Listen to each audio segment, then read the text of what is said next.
কিভাবে তাদের সর্দার প্রথমবারের মতো ইনশাআল্লাহ বলবে এবং সেই একটি শব্দের জোরেই খুলে যাবে পৃথিবীর বুকে মহাবিপর্যয়ের দরজা। আজ আমরা জানবো সেই প্রাচীর ভাঙার পর থেকে শুরু করে কিয়ামতের চূড়ান্ত মুহূর্ত পর্যন্ত কি কি ভয়ঙ্কর ঘটনা ঘটবে। সারাদিন ধরে দেয়ালটা ভাঙতে থাকবে। দিন শেষে যখন দেয়ালটা প্রায় ভেঙে পড়ার মতো অবস্থায় চলে আসবে, তখন তাদের সর্দার হয়তো আল্লাহর ইচ্ছাতেই বলে উঠবে, আজকের মতো এখানেই থামো, ইনশাআল্লাহ বাকি কাজটা আমরা আগামীকাল এসে শেষ করব। সেই একটা মাত্র শব্দ ইনশাআল্লাহ তাদের হাজার হাজার বছরের চেষ্টাকে সফল করে দেবে। পরের দিন সকালে যখন তারা ফিরে আসবে, তখন তারা দেখবে দেয়ালটা ঠিক তেমনই ভাঙা অবস্থায় আছে যেমনটা তারা দেখে গিয়েছিল। এরপর তারা এক ধাক্কাতেই সেই দেয়ালটা ভেঙে ফেলবে এবং কোটি কোটি ইয়াজুজ ও মাজুজ বন্যার পানির মতো তীব্র গতিতে সারা পৃথিবীতে ছড়িয়ে পড়বে। তাদের আগমনের সাথে সাথেই পৃথিবীতে শুরু হবে এক চরম বিপর্যয়, এক ভয়ঙ্কর দৃশ্য। যখন তারা উঁচু ভূমি থেকে দল বেঁধে নামতে থাকবে, তখন মনে হবে যেন পাহাড়ের উপর থেকে এক বিশাল কালো সমুদ্রের ঢেউ নেমে আসছে। তাদের চিৎকার আর পায়ের শব্দে মাটি কাঁপতে থাকবে। তারা তাদের যাত্রাপথে যা কিছু পাবে সব কিছু ধ্বংস করে দেবে। সবুজ ফসলের মাঠ তাদের পায়ের নিচে পিষে ধুলোয় মিশে যাবে। ফলের বাগানগুলো তারা উপড়ে ফেলবে। শহরের পর শহর তারা জ্বালিয়ে পুড়িয়ে ছারখার করে দেবে। যখন তারা জেরুজালেমের তাবেরিয়া লেকের পাশ দিয়ে যাবে, তখন তাদের প্রথম দলটি সেই লেকের সমস্ত পানি পান করে শেষ করে ফেলবে। লেকটি একদম শুকিয়ে মরুভূমির মতো হয়ে যাবে। কিছুক্ষণ পর যখন তাদের শেষ দলটি সেই শুকনো জায়গার পাশ দিয়ে যাবে, তখন তারা একে অপরকে বলবে, হয়তো কোনো এক সময় এখানে পানি ছিল। পৃথিবীর মানুষ ভয়ে আতঙ্কে দিশাহারা হয়ে যাবে। তারা নিজেদের ঘর বাড়ি ছেড়ে পাহাড়ের গুহায় এবং জঙ্গলে গিয়ে আশ্রয় নেওয়ার জন্য ছুটতে থাকবে। কিন্তু ইয়াজুজ ও মাজুজের হাত থেকে পালানো প্রায় অসম্ভব হবে। তারা যাকে সামনে পাবে তাকেই নির্দয়ভাবে হত্যা করবে। তারা পৃথিবীর মানুষকে মারতে মারতে এমন এক পর্যায়ে পৌঁছাবে যখন তারা অহংকার করে বলবে, আমরা তো পৃথিবীর সব মানুষকে মেরে ফেলেছি, এবার তো পৃথিবীতে আমাদের কোনো শত্রু নেই, চলো এবার আকাশের লোকদের মারি। এই বলে তারা আকাশের দিকে তাদের তীর ছুড়বে। আল্লাহ তাদের এই অহংকার এবং মূর্খতাকে পৃথিবীর মানুষের সামনে প্রকাশ করার জন্য সেই তীরগুলোকে রক্তমাখা অবস্থায় তাদের কাছে ফিরিয়ে পাঠাবে। রক্তমাখা তীর দেখে তারা আনন্দে উন্মাদ হয়ে চিৎকার করে বলবে, দেখো আমরা আকাশের দেবতাদেরও মেরে ফেলেছি, এখন আমরাই এই মহাবিশ্বের শাসক। ইয়াজুজ ও মাজুজের এই ভয়ঙ্কর অত্যাচারে তুর পাহাড়ে আশ্রিত ইমানদারদের অবস্থা চরমে পৌঁছাবে। খাদ্যের অভাবে তারা ডেসপারেট হয়ে পড়বে। সেই কঠিন এবং অসহায় মুহূর্তে হযরত ঈসা আলাইহিস সালাম এবং তার সঙ্গীরা আল্লাহর কাছে দুই হাত তুলে কান্না জড়িত কণ্ঠে দোয়া করবেন। আল্লাহ তাদের দোয়া কবুল করবেন।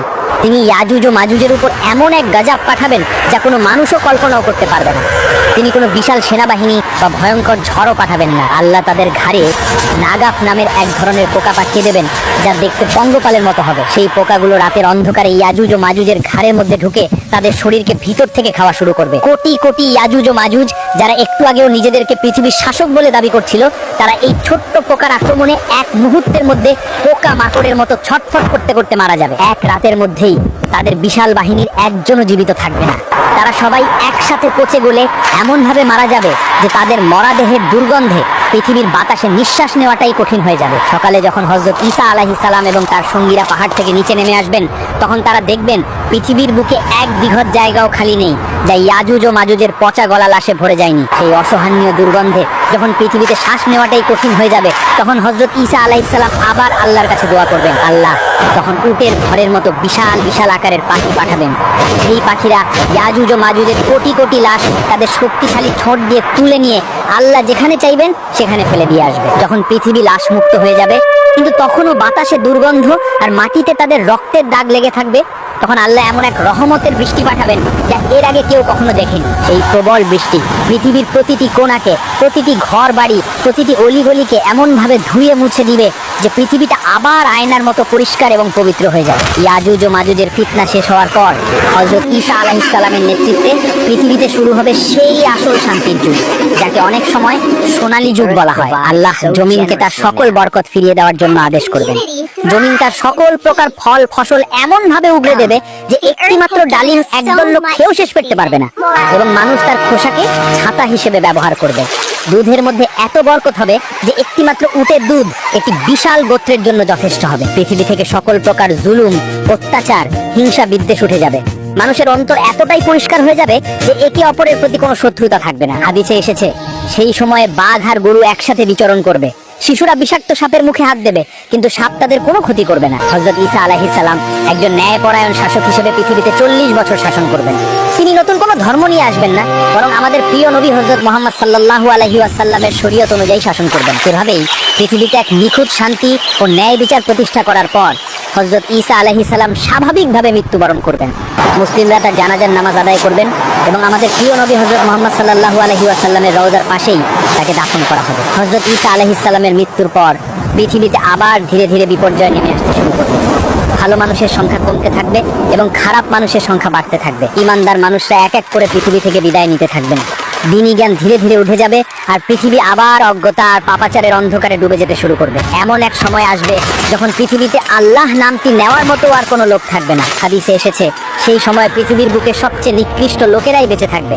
তারা পশুর মতো নির্লজ্জভাবে প্রকাশ্যে রাস্তায় দাঁড়িয়ে খারাপ কাজে লিপ্ত হবে এবং তাদের উপরেই কিয়ামত সংঘটিত হবে। ঠিক সেই চূড়ান্ত অধঃপতনের মুহূর্তে প্রকাশ পেতে শুরু করবে কিয়ামতের সেই শেষ এবং সবচেয়ে ভয়ঙ্কর আলামতগুলো। হঠাৎ করে কোনো রকম পূর্ব সতর্কবার্তা ছাড়াই পৃথিবীর 3টি বিশাল অংশ মাটির নিচে দেবে যাবে। এটি কোনো সাধারণ ভূমিকম্প বা ভূমিধস হবে না। একটি বড় ভূমিধস ঘটবে পৃথিবীর পূর্বে, আরেকটি ঘটবে পৃথিবীর পশ্চিমে এবং তৃতীয় ও শেষ ভূমিধসটি ঘটবে আরব পরিপূর্বে। এই ভূমিধসগুলো এতটাই বিশাল এবং আকস্মিক হবে যে চোখের পলকে বিশাল বিশাল শহর, নগর, জনপদ সবকিছু মাটির নিচে চিরদিনের জন্য হারিয়ে যাবে। লক্ষ লক্ষ মানুষ কিছু বুঝতে ওঠার আগেই জীবন্ত কবরস্থ হয়ে যাবে। এই ভয়ঙ্কর ভূমিধসের কিছুদিন পরেই প্রকাশ পাবে কিয়ামতের আরো একটি বড় আলামত, দুখান বা ধোঁয়া। হঠাৎ করে পুরো আকাশ এক অদ্ভুত এবং রহস্যময় ধোঁয়ায় ঢেকে যাবে যা 40 দিন পর্যন্ত স্থায়ী থাকবে। এই ধোঁয়া পৃথিবীর প্রতিটি কোণাকে এমন ভাবে ঢেকে দেবে যে মানুষ দিন এবং রাতের মধ্যে কোনো পার্থক্য করতে পারবে না। তবে এই ধোঁয়ার প্রভাব সকল মানুষের উপর একরকম হবে না। যারা ঈমানদার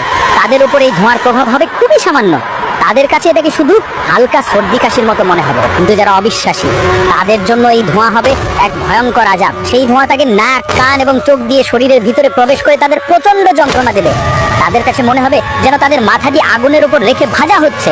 তারা ব্যথায় ছটফট করতে থাকবে এবং মুক্তির জন্য আর্তনাদ করবে, কিন্তু কোনো মুক্তি মিলবে না। 40 দিন ধরে এই ভয়ঙ্কর আযাব চলার পর যখন সেই রহস্যময় ধোঁয়ার 40 দিনের আযাব শেষ হয়ে যাবে, তখন মানুষ ভাববে হয়তো সবচেয়ে ভয়ঙ্কর সময়টি পার হয়ে গেছে। কিন্তু তারা জানতো না এটি ছিল চূড়ান্ত ধ্বংসের আগের শেষ শান্ত অবস্থা। সেই রাতের পর যখন ভোরের আলো ফোটার সময় হবে, তখন মানুষ এক অবিশ্বাস্য এবং ভয়ঙ্কর দৃশ্যের সাক্ষী হবে যা মানব জাতির ইতিহাসে আর কখনো হয়নি। সেই দিন সূর্য পূর্ব দিক থেকে নয় বরং পশ্চিম দিক থেকে উদিত হবে। এই দৃশ্য দেখার সাথে সাথেই পৃথিবীর সকল মানুষ, সে মুমিন হোক বা কাফের, এক মুহূর্তের মধ্যে বুঝতে পারবে যে সময় শেষ, কিয়ামতের চূড়ান্ত ঘোষণা এসে গেছে। তখন পৃথিবীর সকল কাফের আর পাপী বান্দারা ভয়ে আল্লাহর সামনে সেজদায় লুটিয়ে পড়বে। তারা তাদের পাপের জন্য কান্না করে ক্ষমা চাইতে শুরু করবে। যারা জীবনে কখনো আল্লাহকে ডাকেনি তারাও সেদিন চিৎকার করে বলবে, হে আল্লাহ, আমরা ঈমান আনলাম, আমাদের ক্ষমা করে দাও। কিন্তু সেদিন তাদের ঈমান আর কোনো কাজে আসবে না, কারণ পশ্চিম দিক থেকে সূর্য ওঠার সাথে সাথেই আল্লাহর হুকুমে তওবা বা ক্ষমা প্রার্থনার দরজা চিরদিনের জন্য বন্ধ হয়ে যাবে। আর কোনো নতুন ঈমান কবুল করা হবে না, আর কোনো পাপীর তওবা গ্রহণ করা হবে না। পরীক্ষার সময় শেষ হয়ে যাবে। পশ্চিম দিক থেকে সূর্য ওঠার কিছুক্ষণ পরেই, সম্ভবত সেদিন সকালেই, প্রকাশ পাবে কিয়ামতের আরো একটি বড় আলামত। মক্কার সাফা পাহাড় বা অন্য কোনো জায়গা থেকে জমিন এক বিকট শব্দে ফেটে চৌচির হয়ে যাবে এবং মাটি ফুঁড়ে বেরিয়ে আসবে এক অদ্ভুত রহস্যময় প্রাণী। এটি হলো সেই দাব্বাতুল আরদ, পৃথিবী থেকে বের হওয়া সেই প্রাণী যার কথা পবিত্র কোরআনে বলা হয়েছে। হাদিসের বর্ণনা অনুযায়ী এই প্রাণীটি কোনো সাধারণ পশুর মতো হবে না, এটি হবে বিভিন্ন পশুর সংমিশ্রণে এক অদ্ভুত আকৃতির সৃষ্টি। সে মানুষের সাথে মানুষের ভাষায় কথা বলবে এবং তার চলার গতি হবে অবিশ্বাস্য। তার হাতে থাকবে দুটি ঐতিহাসিক এবং শক্তিশালী জিনিস, এক হযরত মুসা আলাইহিস সালামের সেই অলৌকিক লাঠি, দুই হযরত সুলাইমান আলাইহিস সালামের সেই বিখ্যাত আংটি। কাজের উদ্দেশ্য বোঝাতে স্পষ্ট এবং দাব্বাতুল আরদের কাজ হবে শাস্তি দেওয়া নয় বরং চিহ্নিত করা। সে বিদ্যুৎ গতিতে সারা পৃথিবীতে ভ্রমণ করবে এবং প্রত্যেকটি মানুষের সামনে গিয়ে দাঁড়াবে। পৃথিবীর কোনো একজন মানুষও তার থেকে পালাতে বা লুকাতে পারবে না। যখন সে একজন ঈমানদার ব্যক্তির সামনে আসবে, তখন সে তার হাতে থাকা হযরত মুসা আলাইহিস সালামের লাঠি দিয়ে সেই ব্যক্তির চেহারা একটি চিহ্ন এঁকে দেবে।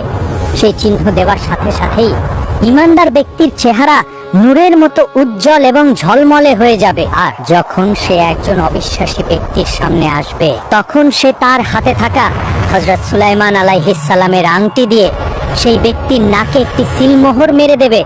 সেই চিহ্ন দেওয়ার সাথে সাথেই কাফিরের চেহারা ঘুটঘুটে কালো এবং কুৎসিত হয়ে যাবে। এভাবেই সে পৃথিবীর প্রথম থেকে শেষ পর্যন্ত আসা প্রত্যেকটি মানুষকে দুটি স্পষ্ট ভাগে ভাগ করে ফেলবে, মুমিন এবং কাফির। এই চূড়ান্ত বিভাজনের পর মানুষ আরো কিছুদিন পৃথিবীতে বেঁচে থাকবে, কিন্তু সেই জীবন হবে এক ভয়ঙ্কর মানসিক যন্ত্রণার।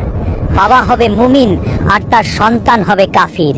স্বামী হবে জান্নাতি আর তার স্ত্রী হবে জাহান্নামী। কিন্তু এই অবস্থার পর কিয়ামতের আর কি বাকি থাকবে? কিভাবে ইয়ামেন থেকে একটি আগুন বেরিয়ে এসে সকল মানুষকে হাসরের মাঠের দিকে তাড়িয়ে নিয়ে যাবে?